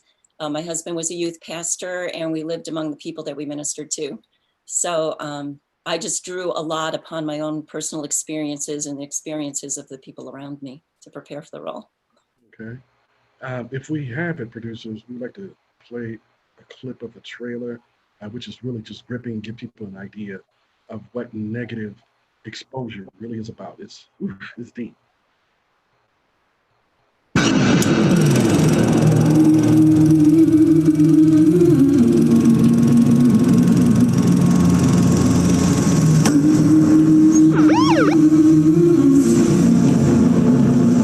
Why'd you stop me? Is this your vehicle? We were slaves in the plantations, now we're slaves in the projects? Turned the neighborhoods into jungles. Live like animals. White-on-white crime continues to ravage communities all across the nation, and no one seems to have a solution for it. Yo, light skin, you playing a dangerous game, you know that. Better tell your boy Bones I don't want to see him or his car in my neighborhood, you feel me?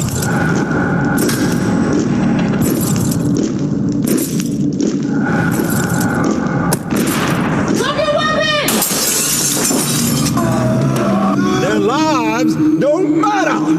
Riots have broken out all across the nation, including Atlanta, Minnesota, and LA. Grandfatherless homes are wrecking the white community. Oh, you're a woman. You're going to teach me how to be a man. Child, please. Jason is like a coronavirus. I should have quarantined when I had the chance. These people would just do the right thing. They wouldn't have these issues. We can plan on it. That's what I thought. Every week, somebody's getting shot out here. If a powerful person like you needs help and other opportunities, why can't we give it to these young white people? This land is your land. This land is my land. I will not. Yeah, it's deep. It's deep. I don't want to take up all the time, but I know that Ty and AR have a couple of questions for you guys. Fire away. Don't speak all at once. I'm sorry, I was looking at a mirror, but first of all, it's jaw dropping because you're not expecting to have the narrative flipped. But it's very well needed in this time because no one is expecting it, but it's so educational at the same time. So what was something that went off in your head, Bishop, that was like, I need to put something out there that they can, it's almost like a mirror. What drove you? What said, hey, here's the idea? What was that seed? What was there? So because I'm a pastor, I'm engaged in all kind of people. And what struck me, we had a shooting here in South Carolina where fortunately it wasn't a fatal shooting, where one of our young guys got shot by a state trooper just going to get his license out of his car.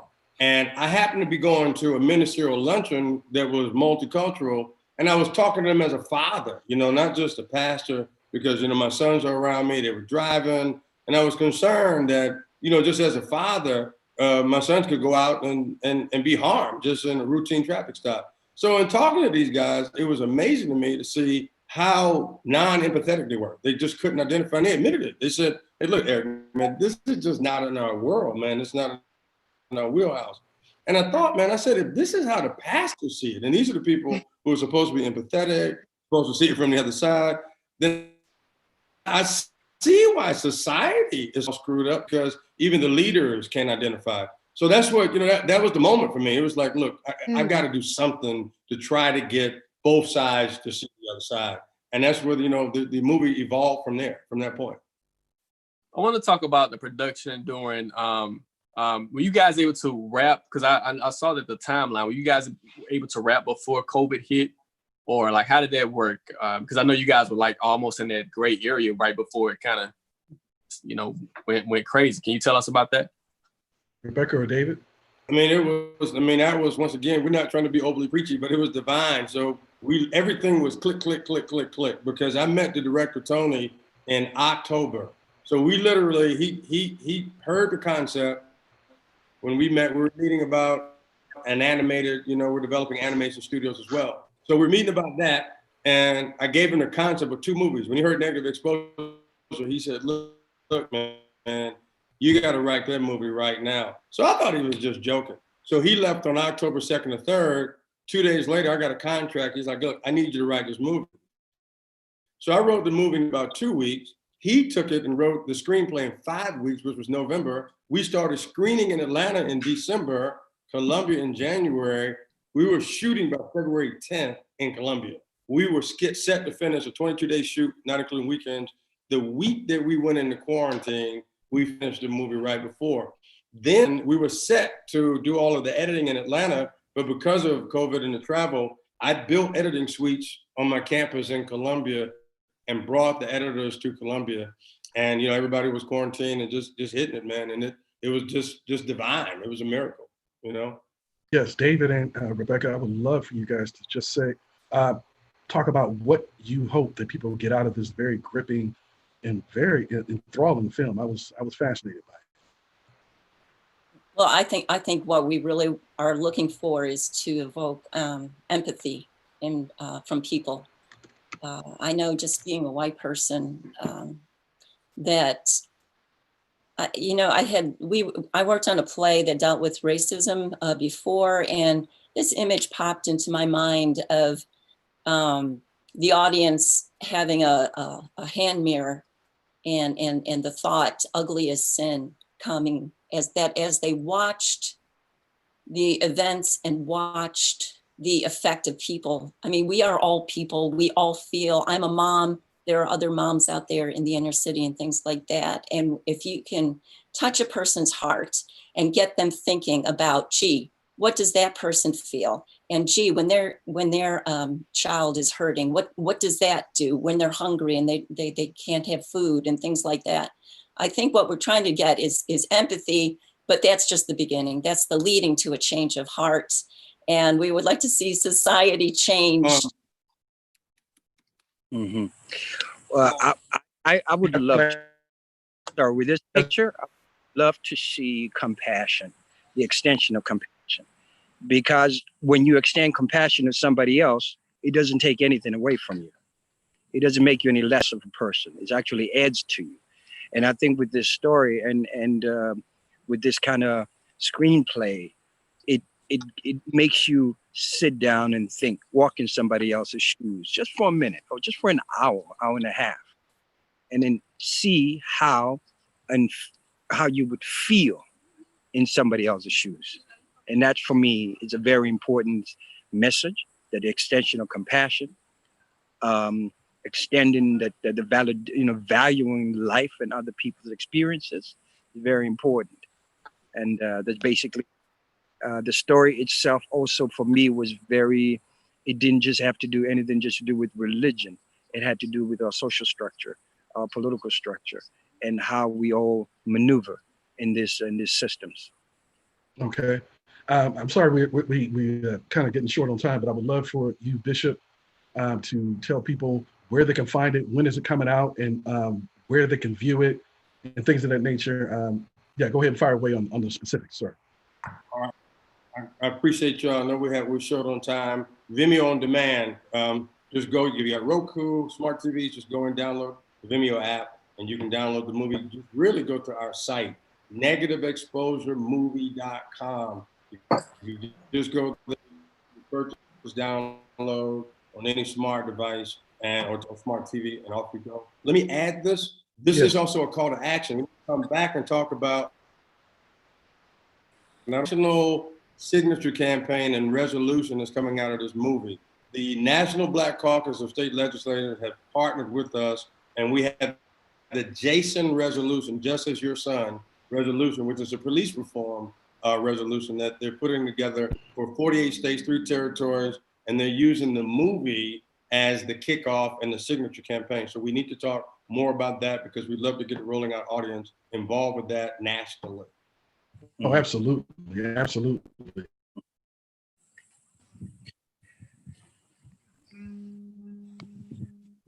I'm afraid. Can you all hear me? Yeah, I'm afraid I gotta go. Thank you guys for joining us. We really appreciate you joining us this morning at Rolling Out AM Wake Up Call. And just any words of advice or inspiration before we let you guys go.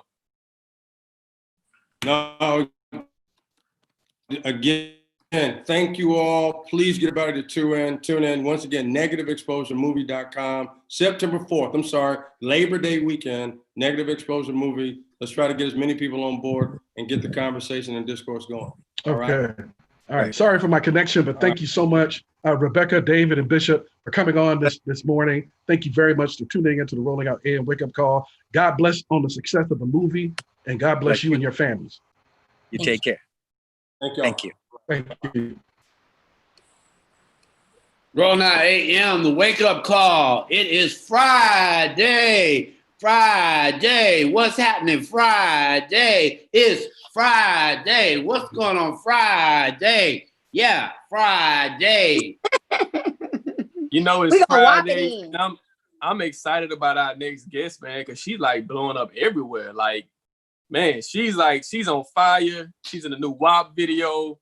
Everybody's trying to see Suki. Everybody's trying to see what's going on. So I can't wait, man. I can't wait. I'm excited. Do that again, Ty. On in here. Yeah, we old school whopping her up on in here. Whopping her on up in here. Hey, Turn that phone around. Turn What's that up? phone around. Oh, turn your phone around. All right. All right, let's see. While she's doing that, welcome. Hello. Hold on 1 second. Be sure to get your drops, everybody. Get your drop. Good morning. Welcome to Rolling Out 8 a.m. the Wake Up Call. Hello. Is my camera good? Should be this way, sideways. We'll have a better look at you, but you know. It was sideways. The lock screen is on. Your lock screen. Oh, okay. Let's see. You gotta take your lock screen off. Oh, so yeah, while she's getting her phone together, we're gonna definitely, because I know Romeo is excited as well about this. Romeo been waiting all week. Excellent. You looking great. You looking beautiful. Suki, can you come closer? Okay. Let me see. Yeah, I need to see this eye makeup, darling. I just got a little glimpse of it, and I need to see all of it. Yes. There we go. All right. All right, so I'm just gonna introduce the show. I am A.R. Shaw here with Ty Cooper, Romeo International, the First King James, and I want you to introduce yourself to the people. Hey everyone, I'm Suki Hana, and I mean you can't cuss on here, right? No, because it's morning time. But I'm Suki. Y'all know my name. Y'all know what's up with me. That's what it is, man. So I got to get into it, man, because everybody's like trying to figure out who's Suki, like where's she from, what's her story. So let's get into it. What's your background? Like, where are you from, and like, how did you get into the rap game? So I'm originally from Wilmington, Delaware, and I started rapping when I was 6. My mom taught me my first rap. Wow. And then I just started blowing up the last few years, but I always took it serious. Like, your time is when it's your time. Yeah. Definitely. So let's talk about, as far as, we got to talk about your imagery, man, because you bold with it. Like you're gonna let people know this who you are, regardless. You're not taking no shorts. Where did you get that confidence from? To like, when it comes to like expressing yourself, when it either sexually or through your lyrics? I think just because I know how it feels to be counted out. And when I started like gaining confidence and I just was bold and I'm just like, this is who I am. And just the reaction that I got from people made me feel liberated. It made me happy just to be able to come in a room and make everybody's energy change or make everybody feel some type of way. So I mean, I wasn't always this bold, but it just happened. I'm outgoing, I'm outspoken, and this is just my personality, and it is working out for me, just being myself. Suki, you said that you weren't always like this. You weren't always bold, and to have a personality and the imagery that we're seeing now, it's like, I don't believe that. So tell us how it got. I always had a personality. I always had a big personality. Okay. But I actually went to a culture art school. I was always in tap dancing. I was in ballet. I was in hip hop. I was in modern. I went to a Swahili school. It's just what we learned at going to that all black school is just they gave us confidence. They just made us. I definitely became who I am by going to that school. It was called Kumba Academy. But after a while, I just feel like a ball of sunshine. Like just think how happy I make others. It made me happy within myself, and it's just like I can't hide who I am. I'm not gonna tiptoe around things. It's just it feels good to me just to be who I am. It, like, you know, I'm not, people kind of get it mixed up with being loud, but I'm not a loud person. I'm just a ball of sunshine. That's just what it is. I'm refreshing, and it feels good to just be liberated like that, you know? Suki. Hey, Suki. Hello. You're my ball of sunshine. Am I? Yep. Oh, Lord. I think that you're so dope because one of the things that you stand out in my heart and my eyes is that your freedom, like your freedom of expression gives people the ability to not only not hesitate, but it gives them the ability to be themselves. And I watch you and I watch how people interact with you. And it seems like your sunshine just allows people to just be open about who they are, what they are, and what they want to do. I think you're super dope, my super. Thank you so much. I think it might be like, you know, growing up, going to school and stuff, and where I'm from, there was a lot of people saying, oh, you can't wear that, or you can't come up with your own style. You can't wear colored hair. It's just like, I was tired of being in that box when I know I did not belong there, you know? And, you know, once I just said, this is who I am, and I got out that box, I became famous. And I just feel like, you know, God take you from certain places and from around certain people so that he can give you what your real blessings is. Because once I left, you know, my old lifestyle and a lot of people, my creative energy just started to blow up. And now, you know, I'm famous. I just feel like the universe gives you what you deserve when you're ready. You know? You deserve it. Thank you. So let's talk about the WAP video. Like, how did you get involved with that? What was the call like? Did Cardi call you and explain the whole situation? How did it come together?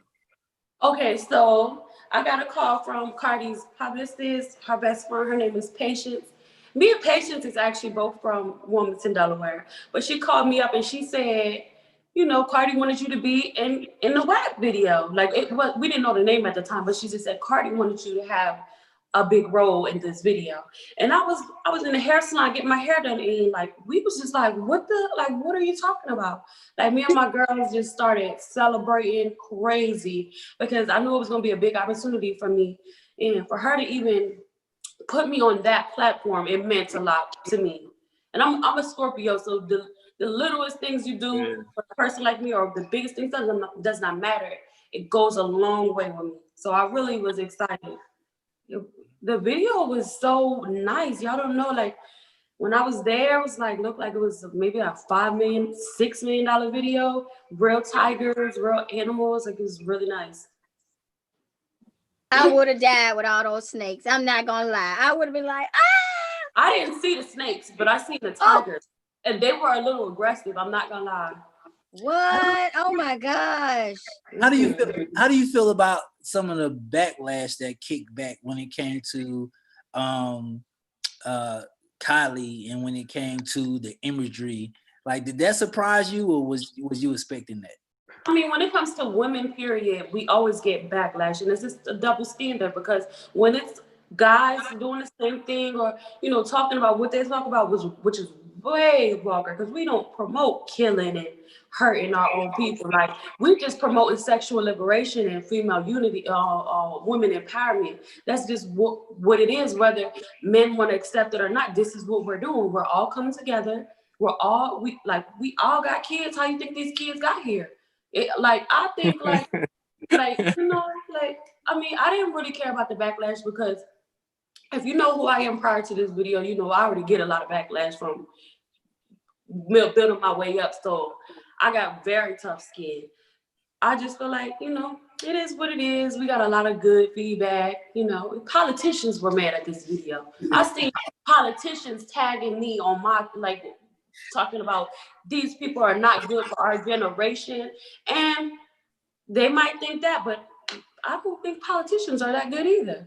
And if you ask me, it's like, I mean, nowadays, 2020, Black women are becoming the most successful in the United States. Like, we are becoming very successful entrepreneurs, business owners, and it's happened rapidly. A lot of people can't swallow that pill because there was a time when we could not vote. People don't like it. It make their feelings hurt. So I know that a lot of the times, well, at least with the WAP video, people are the backlash is coming from people that feel like, oh, you're in, you have a big platform. Why are you doing this? And there's children that's watching, and you're a role model. What do you say to that? The problem is, when did I say I wanted to be a role model? I said, this is who I am. This is who I am. I am my own person. I have my own life. I have my own family. I never took on that responsibility to say, I'm going to parent your kids. I have my own children that I parent who don't even know my music.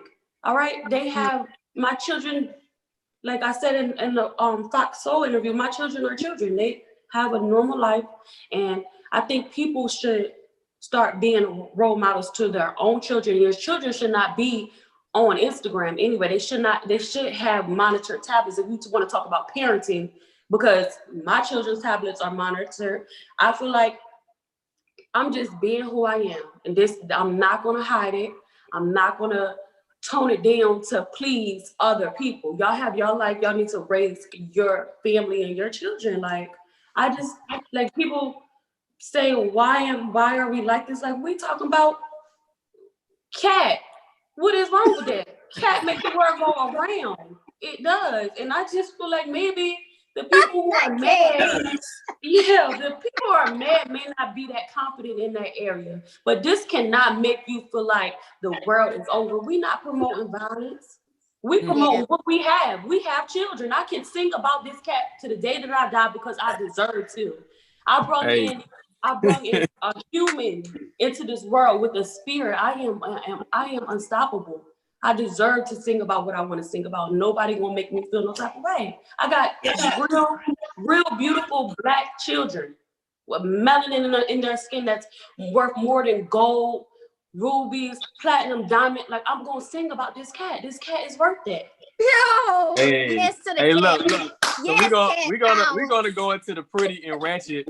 So I want people to, because it's layered. We're gonna talk about this. But let's go to it. Pretty and ratchet. Think about this cat. All this money I'm flashing got me feeling fantastic. They couldn't imagine I be living this lavish. They stare when I'm passing, cause my diamonds do magic. Stookie a hood rat, but I'm popping like a Kardashian. Pretty and ratchet, pretty and ratchet, pretty and ratchet, pretty and ratchet, pretty and ratchet, pretty and ratchet. Step. Hey. That's a hard line. That's hard. So I gotta go into it. So I want people to listen to the entire Pretty and Ratchet, because you actually talk about your life. We have a segment called Breaking Down Bars. And I'm gonna throw this out, and I want you to give me the inspiration behind the lyric. So here's the lyric. You say, 17, had my first kid. Baby daddy did a little bit. Used to get stamps and wick. Now look at me, bitch. I'm the shit. So let's talk about that. Being 17, being a mother, and your baby's father going to jail and going to prison. What was that entire experience like? Can you explain that? I mean, that wasn't the best time in my life, honestly. And a lot of people, would talk down on me because of, how things used to be. And I just put it in a song because it made me feel liberated to say, this is where I came from. And when somebody told me, they said, listen, you ain't the only one with children. You ain't the only one who brought children in this world who without a wedding ring. You're not the only one who came from this. Like, it's a lot of women who can relate to where I came from. And when I realized that, and I seen that I inspired those same women, that made me feel good. But I did have my first child. I got pregnant at 17. I got 3 children.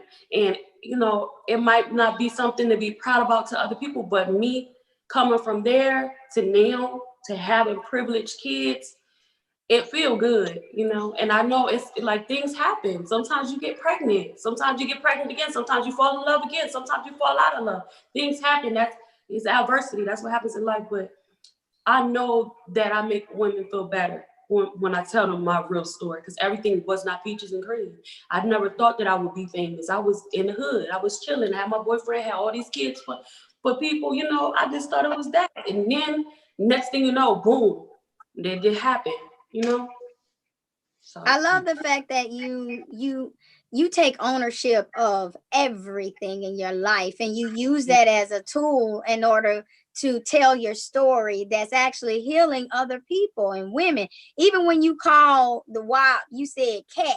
I'm on, you know, this cat here. Like I like it, like nothing is hidden, everything is transparent about you. And I know that communicates over or bleeds over into your children. And so I see your glow up and even your style, everything about like this tattoo, like on your face. Like I love that freedom about yourself. Where does that channel from? Where tell us about your style. I mean, I'm really like a daredevil. Like the tattoo on my face is something I always wanted to get. But the reason that I didn't get it is because of everything people say. Like, you shouldn't do that. You're a female. That's for guys. Like, I feel like if I was to compare myself to an animal, it would be a tiger. I'm fierce, and I love that I got this. It done changed a lot of people's opinion when I got it. After I got this, so many women like, you know what? I always wanted to do that. You know, I don't know. I'm just like this. I don't know. I love fashion. I love to be myself. It comes out in my fashion. I love it. I think the best. I think you know, even when it comes to the runway and these big designers, they get their fashion inspiration from the hood. Oh yeah. yeah. The black women. The fashion starts in the hood. It does. Yep. From the tin boots, from the long nails, from the spray painted shirts. Like everything starts with us because we use our resources to like maybe you can grow up poor and not really have much. You got some pins, you got some scissors. Guess what a black girl gonna do? We're gonna cut that shirt up real cute. We're gonna cut the jeans up. We're gonna have our nails painted. Put whatever we got, we're gonna turn it into something, and that inspires other people. You know.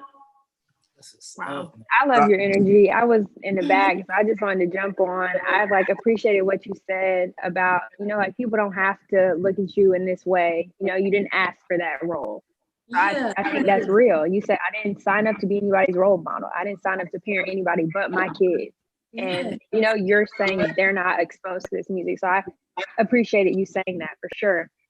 So I want to know, like, what's next for you? Because obviously you're doing big things.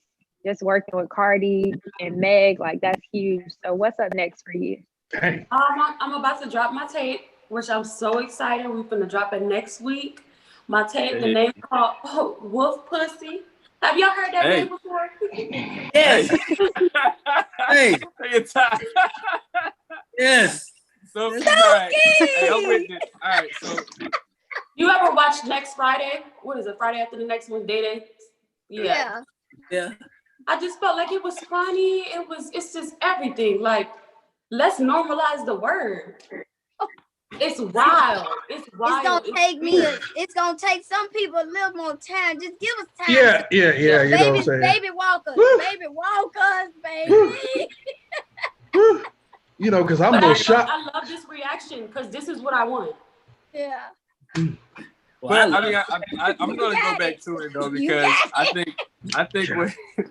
I think what she alluded to earlier was that, you know, women, that's the creative life. You know what I'm saying? That's life. So I think if you can get past that, it's life. That's how we create life. I mean, we can't sugarcoat it. And I think she's putting it out there like, yo, this is life.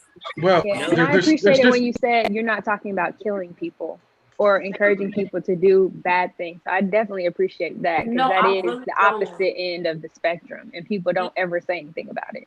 I think sometimes it bothers people and it disturbs people because of my deliverance. They might think, oh, I delivered this too ghetto, but I'm saying the same thing. Listen, I inspire all my sisters to get their own business, to get your own coin, save your money, you know, start a business. Just chase your dreams. You can do it with children.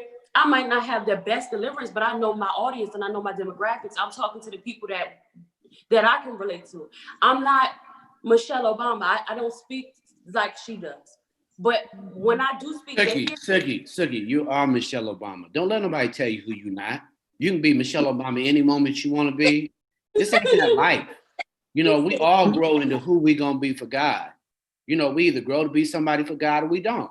You know, you're doing a phenomenal job. You taking care of your own. And you can be Michelle Obama any day you want. You can make a video tomorrow and be Michelle Obama reading her book and have all the young girls inspired to read her book. They can't tell you who you are. You are Michelle Obama, sister. You're a Black woman. That's who Michelle Obama is. Point blank, period. That's it. Everybody grows into their Black womanhood at every moment. So we really love what you're doing. You know, you got to do it. You got to do. And everybody grows.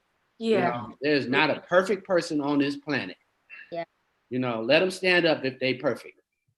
So you've done a phenomenal job. We really love what you do. Love to talk about motherhood. But yes, you are Michelle Obama. Don't let nobody steal your Michelle Obama. You are everything that you want to be. At any moment, you can channel whoever you and God say you can. This is your moment. Enjoy it and continue to grow and glow in it. We need a drop, y'all. We need a drop. So can we get a drop? This is obviously your name, and you're watching Rolling Out AM, the wake up call. Okay. Hey y'all, it's Suki Hana, and you are now watching Rolling Out the morning show AM. Am I saying that right? But you can just go back again. Once again, who you are. You're watching Rolling Out AM, wake up call. Okay. I'm not good at this. Okay. You are good at everything. Never tell yourself what you're not good. We all practicing in this life. We wake up every day with a new start. We are all practicing in this life. Okay. Hey everybody, it's Suki Hana, and you're watching Rolling Out AM, the wake up call. Period. Boom! Yeah. Don't tell me how great you not. Tell me how great you are. We love you. Tell me how great you are. Look at I that. love you guys too. So Suki, before you go, we gotta get a positive thought of the day. So I want to start with you since you were our guest. I want you to give us just some words of advice, just some inspirational words of the day that you have for the people. Okay, so I got some words of inspiration for y'all. I think my advice to you guys is to get that chip off your shoulder and that pressure out of your life. Just live in your truth. That's it. Live in your truth and say, this is who I am. And I'm unapologetic about it. I don't care how you feel. This is who I am. And chase your dreams, and you could do it. Because if you don't chase your dreams, eventually you're going to be working for somebody that chased theirs. So keep going. Even if you're working a 9 to 5, keep going and keep going and keep putting that money away. Try to save everything that you got. And even if you got children, you're going to do it. Okay. Thank you. Hold tight. Drop the mic. Hold tight.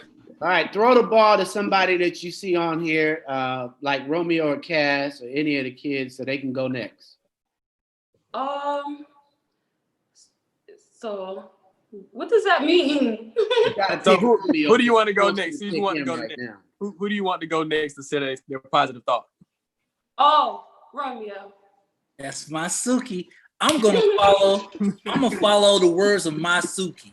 Free yourself to be your damn self. It ain't that hard. Cass in the city. I'm gonna go with some words from Brandy Harvey. You know, everyone goes through their own struggles. You may not see it, but that doesn't mean that they're not going through them. So comparison, just stop comparing yourself to other people because everyone's going through different things. I'm gonna pass it to Ty. Hey, I'm gonna wrap it up, and I'm gonna do a little bit of Suki, a little bit of Romeo, and a little bit of Cass and Brandy Harvey we had on earlier today, and just say that freedom is an inside job. It starts from within. Suki, I ain't gonna lie, I'm a conservative girl, and I was looking at that WAP video like, ooh, but you taught me something today. Seriously, you taught me something today. And you know, no one is perfect, but freedom starts in the inside. So once you look within, you exude that, and no matter what nobody says, it's about you and you being that Michelle Obama, like Munson said. We are Michelle Obamas, and don't judge me because I'm gonna be who I am. You either gonna work for me or I'm gonna work for you, and that ain't happening. Good night. Period. Period. Yes. I'm gonna pass it all over to AR Shaw. All right, that's what it is, man. No judgment zone. That's what it is. If you know, before you judge the next person, that take some time to look into yourself, look to see what you can make right with your own life before you judge the next person. So really take account of that. I'm going to pass the ball to Terry, First King James. Let's go. Yo. I'm going to piggyback off of Suki and say that live in your truth and just live your life, because what people make fun of today, they will be praising tomorrow. I am living proof of that. I am living proof of that. So I will pass the ball over to the publisher, Munson Steve. Take it away. Hey, thanks, everybody. Thanks to Siggy for coming on and inspiring us all. But most of all, let us all understand that don't judge. Get on this train. Black women are ruling right now, and they always have. We just have not acknowledged. We don't want to accept the fact, some of us, that they can talk about everything, including cat. So at the end of the day, we all know that when people share the pain, even of mothers, I would like you to celebrate Black mothers more than you have, and Black women more than you have.